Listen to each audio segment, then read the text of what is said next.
5 ปีผ่านมาเมืองศรีโคตะบงงัดได้ผลสำเร็จหลายด้านการแก้ไขครอบครัวทุกยากลดลง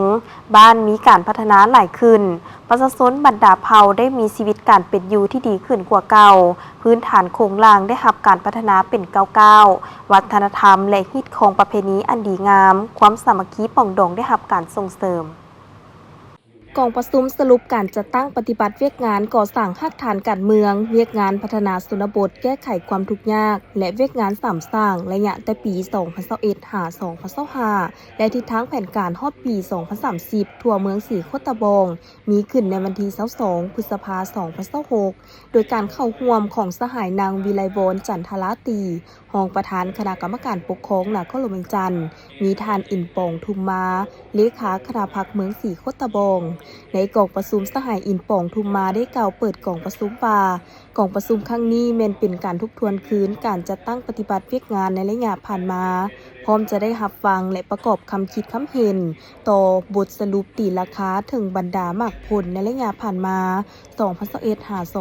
2025 ในเวียกงานก่อสร้างรากฐานการเมืองเวียกงานพัฒนาชนบทรอบด้านแก้ไขความทุกข์ยากและเวียกงานสามสร้างทั่วเมืองศรีโคตะบงพร้อมการค้นคว้าเป็นเอกภาพกำหนดบรรดาทิศทางแผนการบรรดาคาดหมายและมาตรการวิธีการที่ต้องสู่ซนจัดตั้งปฏิบัติทั้ง3เวียกดังกล่าวเพื่อสืบต่อผันขยายในต่อหน้าให้เกิดผลเป็นจริงหลายขึ้นกว่าเก่า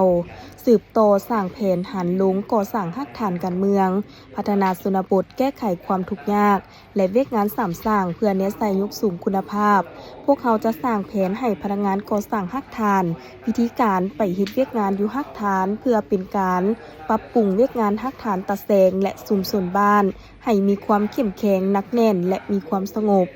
สหายวรรณเรศพิพักษ์กรรมการพรรคเมืองหัวหน้าห้องว่าการเมืองศรีโคตะบงได้ขึ้นสรุปการจัดตั้งปฏิบัติเวียกงานดังกล่าวว่าใน5 ปีผ่านมาสามารถสั่งได้หน่วยพักปลอดใสเข้มแข็งและนักแน่นได้ 92.30 ส่วนห้อยของหน่วยพักทั้งหมดลื่นคาดหมาย 8.13 ส่วนห้อยเวียกงานพัฒนาชนบทรอบด้านได้มีการติดตามสุกยู่กลุ่มผู้ผลิตกสิกรรมอินทรีย์บ้านจำปาและบ้านหนองดามีจำนวนสมาชิก28ครอบครัวกลุ่มผู้ผลิตกสิกรรมทีดีบ้านใหม่และบ้านดอนสิงซูมี47ครอบครัวพร้อมนี้ยังได้มีการติดตามสุกยู่การเคลื่อนไหวเป้าหมายของโครงการส่งเสริมระบบตองโซ่การผลิตกสิกรรมเป็นสินค้าที่เป็นมิตรต่อสิ่งแวดล้อมซึ่งได้รับการทุนจากโครงการเป็นเงินจำนวน $28,000 เงินห่มจำนวน11หลังรถปั่นดิน4คันและเจาะน้ำบาดาล6บ่อการแก้ไขความทุกข์ยากมีครอบครัวบ่อพ้นทุกข์จำนวน10ครอบครัวและครอบครัวบ่อพัฒนาจำนวน318ครอบครัวเท่ากับ 1.40 ส่วนห้อยสรุปรวมแล้วผ่านการจัดตั้งปฏิบัติเวียกงานก่อสร้างรากฐานการเมืองติดพันกับเวียกงานพัฒนาชนบทแก้ไขความทุกข์ยากเวียกงานสร้างเมืองเป็นหัวหน่วยเข้มแข็งรอบด้านและสร้างบ้านเป็นหัวหน่วยพัฒนาในระยะผ่านมา